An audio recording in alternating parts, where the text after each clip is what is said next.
Assume कीजिए कि भारत में कौन सा इलाका चुना है इसके लिए। बरेली।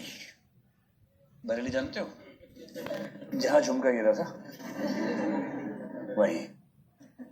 बरेली एक ऐसा शहर है जो बहुत विकसित नहीं है, बहुत पिछड़ा भी नहीं है, ठीक ठाक सा है। आप में से कोई है बरेली से? अच्छा, आप ये तो नहीं सोचेंगे हमारे शहर क्यों चुना। संयोग की बात है, दिमाग में आ गया अचानक। तो बरेली में एज्यूम कीजिए कि एक दुर्घटना हुई जिसमें कोई बलात्कार का प्रसंग हुआ, मान लीजिए। ठीक वैसा ही प्रसंग, लड़के की उम्र लड़की की उम्र लगभग उतनी मान लीजिए, एक घटना घटी पेरिस में, वहां भी ऐसा ही हुआ। क्या दोनों स्थितियों में लड़की पर जो प्रभाव पड़ा वो बराबर होगा या उसमें अंतर हो सकता है? अंतर हो सकता है। फिजिकल टॉर्चर हो सकता है बराबर रहा हो, अगर हम सेम सिचुएशन एज्यूम कर लें तो बराबर हो सकता है। लेकिन मेंटल टॉर्चर जो है, जो साइकोलॉजिकल टॉर्चर है, उसमें जमीन आसमान का अंतर होने वाला है। क्योंकि पेरिस में, फ्रांस में यदि कुछ ऐसा हुआ है तो कम से कम वहां का समाज उस लड़की के पक्ष में खड़ा हो जाएगा। वो उसको बार बार याद नहीं दिलाएगा, पूरा समाज उसके पक्ष में खड़ा होके लड़ाई लड़ेगा और कोई उसे अपराधी नहीं मानेगा। उसका घर से बाहर निकलना मुश्किल नहीं होगा, बल्कि समाज उसका साथ देगा। सिर्फ इसलिए नहीं कि क्या हुआ, बल्कि वो भुलाने में साथ देगा। और समाज की अप्रोच हमेशा क्या होगी? तो जैसे मान लीजिए हम सड़क पर चल रहे हैं, साथ में एक कार आई, टक्कर मार दी कार ने, चोट लग गई। कि कभी ऐसा होता है कि लोग आपसे कहें यही है कार टकराई थी इससे, इसी से कार टकराई थी? ऐसा कभी हुआ आपके साथ? कोई नहीं कहता। एक लड़की सड़क पे निकली, एक बदतमीज आदमी ने उसके साथ एक गलत हरकत कर दी। इतना ही होना चाहिए ना कि एक दुर्घटना इसके साथ हुई और पूरा समाज यही है वो लड़की, यही है वो लड़की। ये क्या ड्रामा है? पीड़ित व्यक्ति को रोज अपराधी घोषित करना, उसकी पूरी पहचान वही बना देना कि एक अपराध इसके साथ हुआ था और उसमें इसकी मिली भगत रही होगी, इस भाव से बात करना।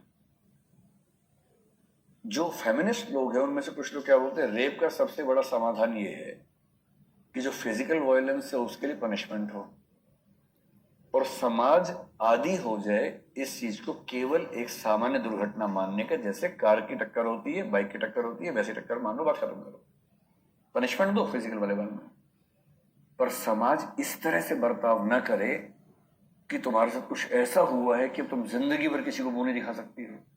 ये क्या बकवास है भाई? जब उस व्यक्ति की भागीदारी है नहीं, किसी ने आके बदतमीजी की, ठीक वैसे ही कि मैं चल रहा हूं सड़क पे, किसी ने टक्कर मार दिया आके। जब टक्कर मारने वाला जेल जाएगा और मुझे जिंदगी में कोई दोषी नहीं बताएगा कि टक्कर मारी आपने, कुछ किया होगा, तो इस मामले में हमारे समाज की संवेदनाएं कहां चली जाती हैं? पेरिस का समाज उस लड़की की पहचान उस रूप में करेगा ही नहीं। 2 दिन के बाद से वो उस बारे में उससे बात ही नहीं करेंगे, बाकी बातें करेंगे। तुम्हारी नौकरी ठीक चल रही है, कुछ नया प्रयोग किया, आगे बढ़ो, क्या करने वाली हो, उसका जिक्र ही नहीं करेंगे। और जब आप उसका जिक्र ही नहीं करेंगे तो जख्म अपने आप खत्म हो जाएंगे। जब रोज सुबह से रात तक वही बात ही होती रहेगी, आपकी पहचान वही बन जाएगी, तो उससे कोई बाहर कैसे निकलेगा? इसलिए ये समझना जरूरी है कि किसी मामले में जो साइकोलॉजिकल इंपैक्ट होता है वो समाज के हिसाब से बहुत ज्यादा हो सकता है और उसी घटना में किसी और समाज में साइकोलॉजिकल इंपैक्ट नहीं के बराबर हो सकता है। और फिर समाज पर भी तो प्रभाव पड़ता है। एक घटना होती है, निर्भया का कांड एक ही तो हुआ था। उस एक निर्भया के कांड ने पूरी दिल्ली को, पूरे देश को हिला कर रख दिया था। पूरे देश में पेरेंट्स को अपनी बच्चियों के सुरक्षा को लेकर चिंता हो गई थी और ऐसे मामले में सजा नहीं देंगे तो पूरे समाज को चिंता हो जाएगी। इससे समाज के अंदर सुरक्षा का भाव रहे।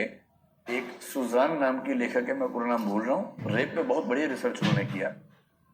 इतनी गहरी बात कही कि रेप होता है समाज में मुश्किल से शायद हम मान लें कि 5-10% केसेस में होता होगा। बोली वो असली दर्द नहीं है। जिन 90% महिलाओं का रेप नहीं हुआ है वो 24 घंटे इस भय में रहती है कि कभी भी हो सकता है।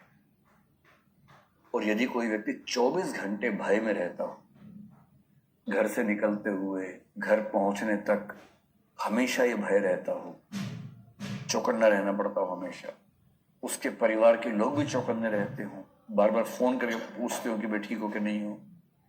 ये जो भय का माहौल है, इसकी कीमत ज्यादा है बनिस्बत उन घटनाओं के जिन घटनाओं का जिक्र अखबारों में आता है। और इसलिए हमें समझना चाहिए कि जो साइकोलॉजिकल इम्पैक्ट है, समाज पर जो इम्पैक्ट है, केवल अल्पकालिक नहीं, दीर्घकालिक इम्पैक्ट है। उस सारे इम्पैक्ट को मिलाकर हम टोटल इम्पैक्ट काउंट करते हैं कि इस घटना से क्या हुआ है, और तब इन सारे फैक्टर्स को दिमाग में रखकर एक अच्छा जज तय करता है कि इस मामले में क्या सजा, और यदि कोई अच्छा कृत्य है तो इस मामले में क्या पुरस्कार दिया जाना चाहिए।